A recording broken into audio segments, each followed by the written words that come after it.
గుంటూరు జిల్లా ఫిరంగిపురంలో వాలంటీర్ల అభినందన సభ జరిగింది. ఈ కార్యక్రమంలో సీఎం జగన్ సేవా వజ్ర, సేవా రత్న, సేవా మిత్ర పేరుతో వాలంటీర్లను సత్కరించి నగదు పురస్కారాలను అందజేశారు. ఇంటింటి ఆరోగ్యాన్ని దృష్టిలో పెట్టుకుని సురక్ష ప్రవేశపెట్టాం. గత ప్రభుత్వంలో ప్రతి పథకం లంచం ఇవ్వాల్సిందే.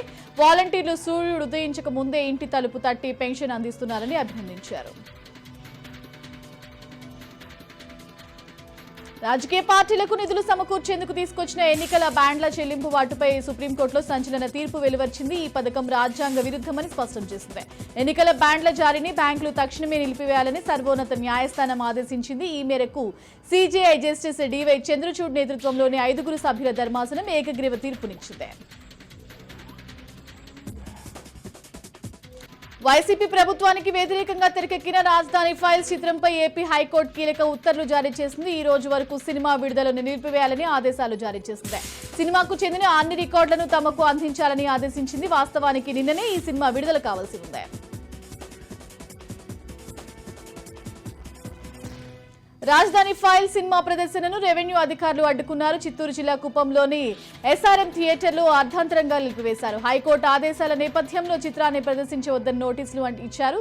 సినిమాను మధ్యలో ఆపివేయడంపై ప్రేక్షకులు ఆగ్రహం వ్యక్తం చేశారు. టికెట్లు కొని చూస్తుంటే మధ్యలో ఎలా నిలిపివేస్తారని నిలదీశారు. ఏపీ బీజేపీ జాతీయ అధ్యక్షురాలు పురంధరేశ్వరి ఆసక్తికర వ్యాఖ్యలు చేశారు. రాష్ట్ర ప్రభుత్వం అవినీతిలో కూరుకుపోయిందని, అన్ని రంగాల్లో దోపిడీ జరుగుతుందని వ్యాఖ్యానించారు. ఈ ప్రభుత్వంపై ప్రజలు ఎంతో అసహనంతో ఉన్నారని పేర్కొన్నారు. కేంద్ర గ్రామీణ అభివృద్ధి నిధులను రాష్ట్ర ప్రభుత్వం పక్కదారులకు మళ్లించిందని మండిపడ్డారు. ఇక పొత్తుల విషయానికి వస్తే జనసేనతో బీజేపీకి పొత్తు ఉందని పురంధరేశ్వరి అన్నారు.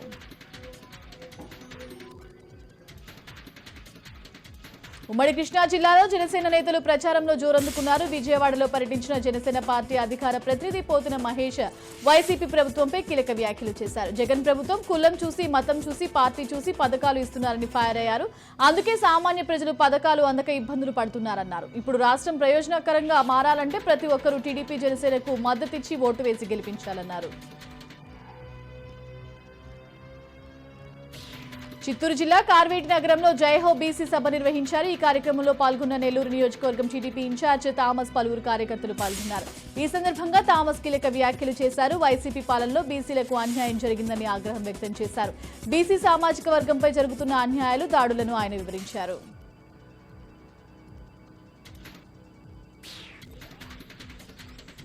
ఎన్నికల బ్యాండ్లు రాజ్యాంగ విరుద్ధమంటూ సుప్రీంకోర్టు ఇచ్చిన తీర్పు పట్ల సిపిఐ రాష్ట్ర కార్యదర్శి కె రామకృష్ణ హర్షం వ్యక్తం చేశారు.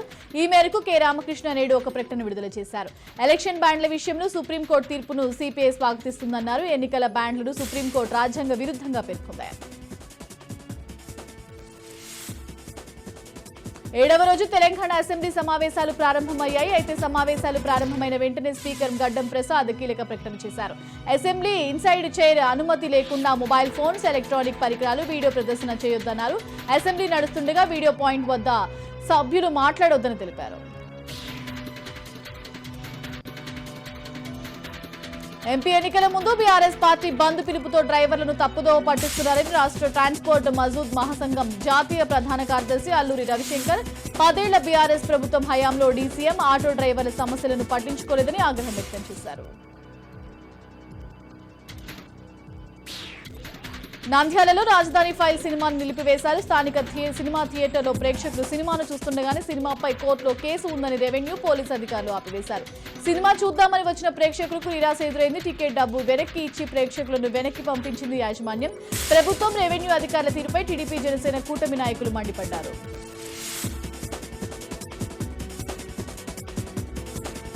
వైసీపీ, టీడీపీ సాయి అంటే సాయి అంటున్నాయి. గతంలో ఎప్పుడూ లేని విధంగా టీడీపీకి చెందిన ఎమ్మెల్యే వేగుళ్ల జోగేశ్వరరావు, వైసీపీకి చెందిన ఎమ్మెల్సీ తోట త్రిమూర్తులు సవాళ్లకు సాయి అంటున్నారు. తాజాగా ఓ వేదికను ఎంపిక చేసుకుని చర్చలకు సిద్ధమయ్యారు. ఇద్దరు ప్రత్యర్థులు మండపేట మున్సిపల్ కార్యాలయంలోని ఎమ్మెల్సీ ఛాంబర్లో సమావేశమయ్యారు. కేశవరంలో నెగ్గిన అభ్యర్థి మండపేట నియోజకవర్గం అసెంబ్లీ ఎన్నికల్లో పోటీ చేస్తారని, ఓడిన వ్యక్తి ఎన్నికలకు దూరంగా ఉండాలని, షరతులను అంగీకరించాలని ఒప్పందం కుదుర్చుకున్నారు.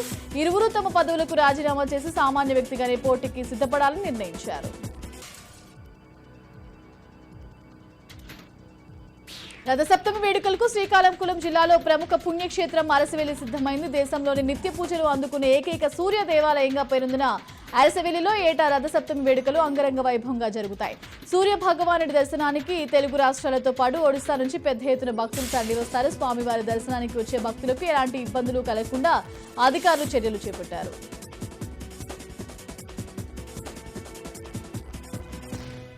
ఎన్నికల బ్యాండ్లపై సుప్రీంకోర్టు ఇచ్చిన సంచలన తీర్పు సాహసోపేతమైనదని విజయవాడలో జరిగిన సమావేశంలో జై భారత్ నేషనల్ పార్టీ అధ్యక్షుడు వివి లక్ష్మీనారాయణ అన్నారు. ఇక దీనిపై ఎలాంటి మార్పులను అనుమతించొద్దని అన్నారు. సిజేఐ జస్టిస్ డివై క్వీడ్ పోక్రోలో భాగంగానే పార్టీలకు ఎన్నికల బ్యాండ్లు వస్తున్నాయని తాము ఎన్నికల కమిషన్ కు గతంలోనే విన్నవించామని జేడీ లక్ష్మీనారాయణ తెలిపారు. ఇంకా ఎన్ని సంస్కరణలు వస్తే కానీ భారతీయ రాజకీయ వ్యవస్థ రిపేరే కాదని ఆయన పేర్కొన్నారు. మేడ్చల్ జిల్లా అన్నోజీగూడలో ఆర్ఎస్ఎస్ ఆధ్వర్యంలో స్వరజురి భాగ్యనగర్ పేరుతో గాన కచేరీ నిర్వహించారు. కార్యక్రమానికి ముఖ్య అతిథిగా ఆర్ఎస్ఎస్ చీఫ్ మోహన్ భగవత్, సంగీత దర్శకుడు ఎంఎం కీరవాణి హాజరయ్యారు. ఖమ్మం జిల్లా చంద్రాయపాలెం అటవీ ప్రాంతంలో ఉద్రిక్త పరిస్థితులు నెలకొన్నాయి. పోడు భూముల పేరిట స్థానిక గిరిజనులు మొక్కలను నరికివేస్తుండటంతో ఫారెస్ట్ అధికారులు అడ్డుకున్నారు. నిరుపేదలకు భూమి కేటాయించాలని అధికారులకు ప్రభుత్వం ఆదేశాలు జారీ చేసినా తమకు భూములను కేటాయించడం లేదని గిరిపుత్రులు ఆందోళన వ్యక్తం చేశారు.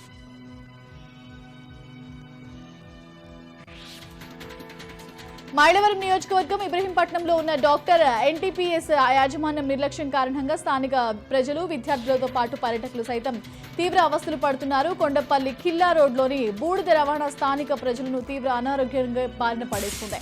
ఈ నేపథ్యంలో విద్యార్థులు నేను సైతం అంటూ ముందుకు కదులుతున్నారు. డిమాండ్స్ పరిష్కరించకపోతే సమ్మె మరింత ఉధృతంగా చేస్తామని హెచ్చరిస్తున్నారు. ఖమ్మం జిల్లా కూసుమంచి మండలంలో చేగొమ్మ పీపీఎస్ అధ్యక్షుడు, కేంద్ర సహకార బ్యాంక్ డైరెక్టర్ ఇంటూరు శేఖర్పై అవిశ్వాస తీర్మానం ప్రకటించారు. జిల్లా సహకార అధికారి మురళీధర్ రావుకు 10 మంది కౌన్సిలర్లు అవిశ్వాస తీర్మాన పత్రాన్ని అందజేశారు. దీనిపై విచారణ జరిపిస్తామని మురళీధర్ రావు తెలిపారు. ఎన్టీఆర్ జిల్లా తిరువూరులో టీడీపీ నేత కొలికపూడి శ్రీనివాసరావు పాదయాత్ర చేపట్టారు. కోడూరులో కిడ్నీ బాధితులను ఆదుకోవాలని ప్రభుత్వాన్ని శ్రీనివాసరావు డిమాండ్ చేశారు. పలు గ్రామాల్లో మంచినీటి సమస్యలను అప్పటికప్పుడు ట్యాంకర్ల సహాయంతో తీర్చారు. గ్రామాల్లో పలు సమస్యలను పరిశీలించిన శ్రీనివాస్ ప్రభుత్వ తీరుపై తీవ్రంగా హెచ్చరించారు.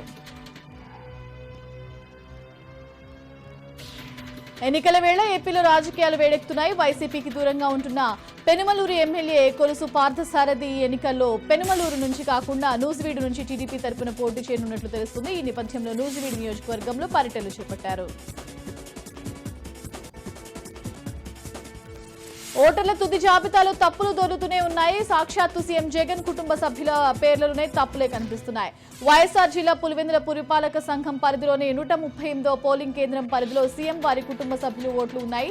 సీఎం జగన్ పెద్దమ్మ పేరు వైఎస్ భారతమ్మ కాగా ఓటర్ జాబితాలో వైఎస్ భారతిరెడ్డి అని ముద్రించారు. ఆమె భర్త పేరు వైఎస్ జార్జిరెడ్డి అయితే రెడ్డిగా నమోదు కావడం గమనార్హం.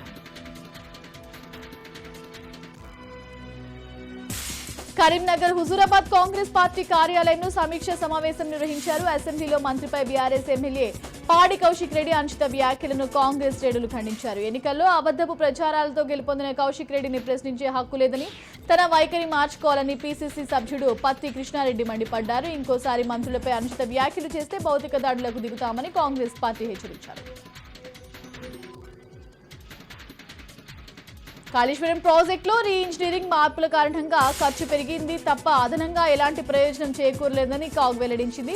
మార్పుల వల్ల గతంలో చేసిన కొన్ని పనులు నిరర్థకారంగా మారిపోయాయని తెలిపింది. దీంతో 765 కోట్ల నష్టం వాటిల్లుతుందని తన రిపోర్టులో వెల్లడించింది. కాళేశ్వరం ప్రాజెక్టు 3వ టీఎంసీ పనులను అనవసరంగా చేపట్టినట్లు అయిందని, దీనికి అదనంగా 25,000 కోట్లు ఖర్చయిందని తెలిపింది. ఈ మేరకు ప్రభుత్వం గురువారం కాగ్ నివేదికను అసెంబ్లీలో ప్రవేశపెట్టింది.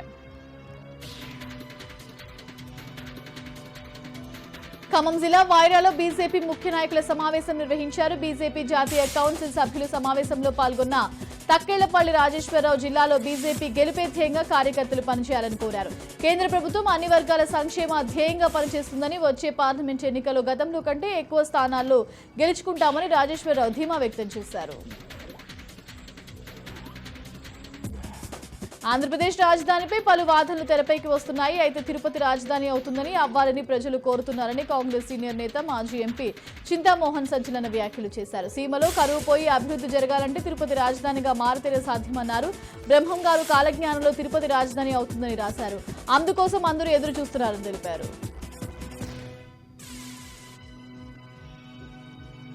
శ్రీ సత్యసాయి జిల్లాలో నిజం గెలవాలి కార్యక్రమం కొనసాగుతోంది. యాత్ర చేపట్టిన నారా భువనేశ్వరి దారి పొడుగున అభిమానులు కార్యకర్తలు బ్రహ్మరథం పట్టారు. మృతి చెందిన టీడీపీ కార్యకర్తల కుటుంబాలను పరామర్శించి భరోసా ఇచ్చారు. ఈ కార్యక్రమంలో మాజీ ఎమ్మెల్యే పార్థసారథి, మహిళా నాయకురాలు సవితమ్మ తదితరులు పాల్గొన్నారు. గుంటూరు జిల్లాలో మంత్రి విడుదల రజని పర్యటించారు. డయేరియాతో మృతి చెందిన యువతి పద్మ కుటుంబాన్ని పరామర్శించిన ఆమె ఎక్స్గ్రేషియా ప్రకటించారు. జిల్లాలో డయేరియాల ప్రబలడంతో వైద్య ఆరోగ్య శాఖ అప్రమత్తమైంది. కొన్ని ప్రాంతాల్లో ప్రత్యేక మెడికల్ క్యాంపులు ఏర్పాటు చేసిన మంత్రి బాధితులకు ధైర్యాన్ని కల్పించారు. ప్రతిపక్షాల కూటమి ఇండియా బ్లాక్ కు మరో ఎదురుదెబ్బ తగిలింది. రానున్న లోక్సభ ఎన్నికల్లో ఒంటరిగా పోటీ చేయాలని జమ్మూ కాశ్మీర్ కు చెందిన నేషనల్ కాన్ఫరెన్స్ నిర్ణయించింది. ఇతర రాజకీయ పార్టీలతో పొత్తు పెట్టుకోకుండా తమ పార్టీ పోటీ చేస్తుందని ఎన్సీ అధ్యక్షుడు ఫరూక్ అబ్దుల్లా తెలిపారు. కాకినాడ జిల్లా సామర్లకోట్ నియోజకవర్గంలో వైసీపీ పార్లమెంటరీ అభ్యర్థి చెలమశెట్టి సునీల్ పర్యటించారు. ఈ సందర్భంగా దేశంలోని ఏ సీఎం చేయని విధంగా రాష్ట్ర సీఎం జగన్ అభివృద్ధి సంక్షేమ పథకాలతో దేశానికి ఆదర్శంగా నిలిచారని చెలమశెట్టి సునీల్ పేర్కొన్నారు. 4 లక్షల కోట్లతో సంక్షేమ కార్యక్రమాలను ఇచ్చిన ప్రభుత్వం భారతదేశంలో ఎక్కడా లేదని ఆయన పేర్కొన్నారు.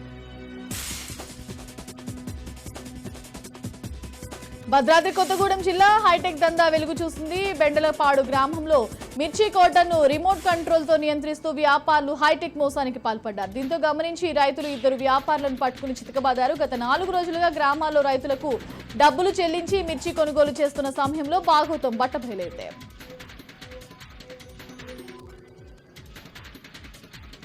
తిరుమల శ్రీవారిని పలువురు రాజకీయ నేతలు దర్శించుకున్నారు. వీఐపీ బ్రేక్ దర్శన అనంతరం రంగనాయకుల వేద పండితులు వేద ఆశీర్వాదం అందించగా ఆలయ అధికారులు శ్రీవారి తీర్థ ప్రసాదాలు అందజేశారు.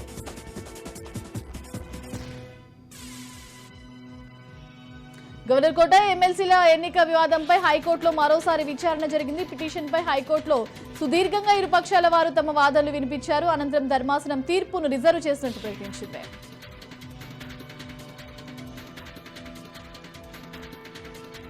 ఉత్తరప్రదేశ్లోని చిత్రకోట్ బుందేల్ఖండ్ గౌరవ్ మహోత్సవ్ వేడుకలను నిర్వహించారు. ఈ వేడుకల సందర్భంగా నిర్వాహకులు పటాకులు పేల్చారు. దీంతో 4 చిన్నారులు మృతి చెందగా పలువురు తీవ్రంగా గాయపడ్డారు. సమాచారం అందుకున్న పోలీసులు ఘటనా స్థలానికి చేరుకుని సహాయక చర్యలు చేపట్టారు. ఈ ఘటనపై ఎఫ్ఐఆర్ నమోదు చేసినట్లు పోలీసులు తెలిపారు. ప్రస్తుతం 3 కేసులు నమోదు చేసినట్లుగా పేర్కొన్నారు. మాజీ కేంద్ర మంత్రి రేణుకా చౌదరికి రాజ్యసభ సీటు ఇవ్వడం సంతోషంగా ఉందని ఖమ్మం సంఘం అధ్యక్షుడు ఏర్నేని రామారావు అన్నారు. ఈ సందర్భంగా ఇంతకు ముందు ఆమె చేసిన సేవలకు గుర్తుంచుకొని మంచి అవకాశం కల్పించారని కొనియాడారు. అధిష్టానానికి ఖమ్మం సంఘం తరపున కృతజ్ఞతలు తెలిపారు. అనంతరం చిరుధాన్యాల మీద రీసెర్చ్ చేసిన డాక్టర్ ఖాదర్ వలీ ఫిబ్రవరి 29న ఖమ్మం వస్తున్నారన్నారు. రోగ నివారణ కోసం ఏం తినాలి, ఏం ఉండాలి అనేది ఖాదర్ వలీ వివరిస్తారని తెలిపారు. చిట్చాట్లో మంత్రి కోమటిరెడ్డి కీలక వ్యాఖ్యలు చేశారు. హరీష్ మాటలు వింటుంటే కేసీఆర్ కు వెన్నుపోటు పొడిచేలా ఉన్నాయన్నారు. హరీష్ రావుకు సీఎం పదవిపై ఆసక్తి ఉన్నట్లు కనిపిస్తుందన్నారు. శాసనసభ పక్షనైతే కాదు, మరి సీఎం ఎలా కావాలనుకుంటున్నారని ప్రశ్నించారు. బీఆర్ఎస్ ను వ్యతిరేకించి కాంగ్రెస్ లోకి వస్తే ఆహ్వానిస్తామన్నారు. బీఆర్ఎస్ కవిత, హరీష్, కేటీఆర్ల పేర్ల మీద విడిపోతుందేమోనని అనుమానం వ్యక్తమవుతుందని చెప్పారు. BRS working president KTR Twitter వేదికగా ఆసక్తి ట్వీట్ చేశారు. మాకు కొట్లాట కొత్తేమీ కాదు. గతంలో ఇదే రోడ్ల మీద ప్రత్యేక తెలంగాణ రాష్ట్రం ఏర్పాటు కోసం అప్పటి కాంగ్రెస్ ప్రభుత్వంపై ఉద్యమం చేసి రాష్ట్రాన్ని సాధించిన చరిత్ర మా బీఆర్ఎస్ పార్టీకి ఉంది. జై తెలంగాణ అంటూ ట్వీట్ చేశారు. రాజ్యసభ ఎన్నికల అభ్యర్థులను ప్రకటించింది బీజేపీ. గుజరాత్ నుంచి బీజేపీ జాతీయ అధ్యక్షుడు జేపీ నడ్డాను బరిలోకి దింపింది. మహారాష్ట్రలో ఊహించేంది జరిగింది. ఇటీవలే కాంగ్రెస్ నుంచి బయటకు వచ్చిన మాజీ సీఎం సీనియర్ నేత అశోక్ చౌహాన్ కి అవకాశం ఇచ్చింది. జేపీ నడ్డా ప్రస్తుతం హిమాచల్ ప్రదేశ్ రాజ్యసభ ఎంపీగా ఉన్నారు. అయితే అక్కడ ఇప్పుడు కాంగ్రెస్ ప్రభుత్వం ఉంది. అక్కడ జేపీ నడ్డాను నిలబెడితే గెలిచే అవకాశం ఉందని భావించిన హైకమాండ్ ఆయనను గుజరాత్ నుంచి బరిలోకి దింపాలని నిర్ణయించుకుంది.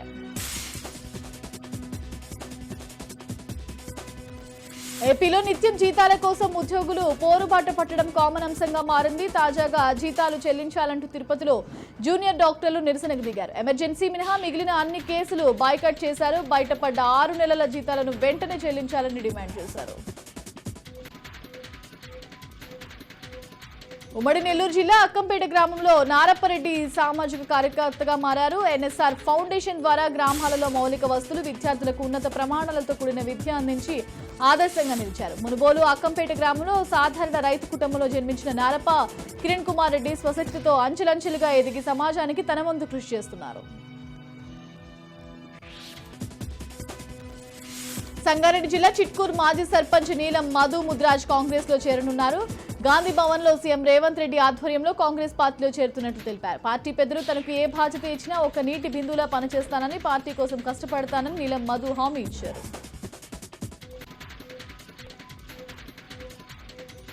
ఢిల్లీలో 16, 17, 18 తేదీల్లో బీజేపీ సమావేశాలు నిర్వహించనుంది. పార్లమెంట్ ఎన్నికల నేపథ్యంలో ఫిబ్రవరి 16న జాతీయ పదాధికారుల సమావేశం, 17, 18 తేదీల్లో జాతీయ కౌన్సిల్ సమావేశాలు జరగనున్నాయి. ఈ సమావేశాల్లో పార్టీ క్యాడర్ కి దిశానిర్దేశం చేయనున్నారు. కౌన్సిల్ పలు తీర్మానాలు, ఎన్నికల ఎజెండా ఖరారు చేయనుంది.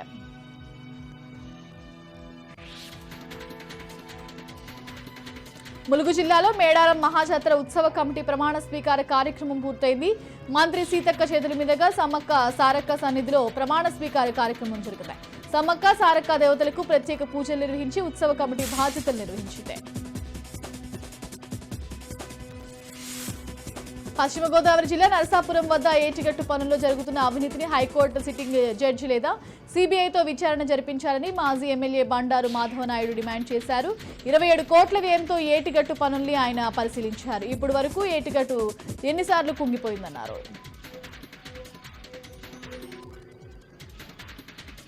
జగన్ పాలనకు చరమగీతం పాడడానికి ప్రజలు సిద్ధంగా ఉన్నారని టీడీపీ నేత కన్నా లక్ష్మీనారాయణ అన్నారు. కడప నగరంలో టీడీపీ పోలిట్ బ్యూరో సభ్యులు శ్రీనివాస్ రెడ్డి స్వగృహంలో మీడియా సమావేశం నిర్వహించారు. ఈ సందర్భంగా మాట్లాడుతూ దేశంలో అత్యంత ధనవంతుడు కావాలన్న లక్ష్యంతో జగన్ పాలన చేస్తున్నాడని మండిపడ్డారు. సంక్షేమం పేరిట సంక్షోభం సృష్టించారన్నారు. ప్రతిపక్షాల గొంతు నొక్కుతున్న జగన్ రాష్ట్రం నుంచి తరిమి కొట్టాలన్నారు.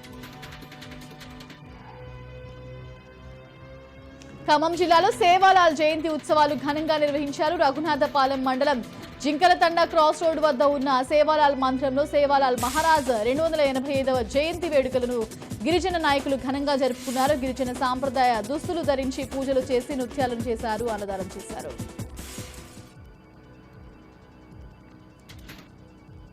ఒకే నెలలో 150 సెల్ ఫోన్లను రికవరీ చేసి బాధితులకు అప్పచెప్పారు తెలంగాణ రైల్వే పోలీసులు. పోగొట్టుకున్న ఫోన్లను సిఈఆర్ పోర్టల్ ద్వారా రైల్వే పోలీసులు అడిషనల్ డీజీపీ మహేష్ భగవత్ పీసీకి ఆధ్వర్యంలో చేరదీశారు. రికవరీ చేసిన ఫోన్ల విలువ సుమారు 10 లక్షలు ఉంటుందని తెలిపిన railway additional DGP Mahesh Bhagwat phone పోగొట్టుకున్న, చోరీకి గురైన వెంటనే దగ్గరలోని పోలీస్ స్టేషన్లో ఫిర్యాదు చేయాలని సూచించారు. ప్రజారోగ్యానికి పెద్దపీట వేశామని ప్రభుత్వం చెప్తుంటే ఏలూరు నగరపాలక సంస్థ సిబ్బంది మాత్రం దీనికి భిన్నంగా వ్యవహరిస్తున్నారు. ఏలూరు ప్రజలకు తాగునీరు సరఫరా చేసే పంపుల చెరువును పూర్తిగా గాలికి వదిలేశారు. దీంతో ఆ చెరువులో చేపలు మృతి చెంది పైకి తేలుతూ దర్శనమివ్వడంతో ప్రజలు ఆందోళనకు గురి అవుతున్నారు.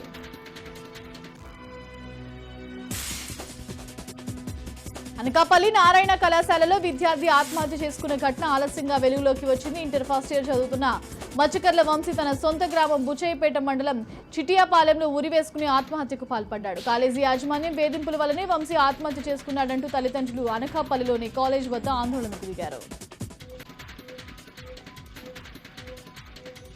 ఖమ్మం జిల్లా సత్తుపల్లి ఆర్టీసీ డిపోలో విషాదం చోటు చేసుకుంది. విధి నిర్వహణలో ఉన్న ఓ బస్ డ్రైవర్ గుండెపోటుకు గురై మృతి చెందాడు. మృతుడు వేంసూరు మండలం రామన్నపాలెంకు చెందిన కాకాని శ్రీనివాసరావుగా గుర్తించారు. బోరబండ పోలీస్ స్టేషన్ పరిధిలో వివాదం చోటు చేసుకుంది. బీఆర్ఎస్ ప్రభుత్వం ఏర్పాటు చేసిన డబుల్ బెడ్రూమ్ ఇళ్లు ఇవ్వాలంటూ మహిళలు ఆందోళనకు దిగారు. ఇళ్లు ఇవ్వకపోతే పెట్రోల్ పోసుకుని ఆత్మహత్యకు పాల్పడదామంటూ హెచ్చరించారు. జూబ్లీహిల్స్ ఎమ్మెల్యే మాగంటి గోపీనాథ్ ఇచ్చిన మాట తప్పారంటూ మండిపడ్డారు. ఎమ్మెల్యే అనుచరులకు అనుగుణంగా ఉన్న వారికి ఇళ్లు అందిస్తున్నామని తెలిపారు. కృష్ణా జిల్లా పెనుమలూరులో రోడ్డుపై కరెంటు తీగలు వేలాడుతూ పలువురికి ప్రమాదంగా మారుతున్నాయి. గతంలో పలు కేసులు నమోదయ్యాయి. ఉయ్యూరులోని కాటూరు ఆర్టీఓ కార్యాలయ సమీపంలో రోడ్డుపై పడి ఉన్న కరెంటు తీగలతో బడులకు వెళ్లే విద్యార్థులు తల్లిదండ్రులు భయభ్రాంతులకు గురి అవుతున్నారు. స్పందించిన విద్యుత్ శాఖ అధికారులు గాఢ నిద్ర నుంచి మేల్కోవాలని స్థానికులు మండిపడుతున్నారు. రంగారెడ్డి జిల్లా కోహెడ హనుమాన్ ఆలయ సమీపంలో యువత విచక్షణ కోల్పోయి ప్రవర్తిస్తున్నారు. ఆలయ సందర్శనకు వచ్చి మద్యం సేవించి అపవిత్రం చేస్తున్నారు. కొందరు టూరిస్టులు ఆలయ సమీపంలో అపవిత్రం చేస్తున్నారని అధికారులు వ్యూ పాయింట్ మూసివేశారు. అయినా సరే ప్రమాదకరంగా సెల్ఫీలు దిగుతూ ప్రాణాల మీదకు తెచ్చుకుంటున్నారని వారిపై తగిన చర్యలు తీసుకోవాలని స్థానికులు పేర్కొన్నారు.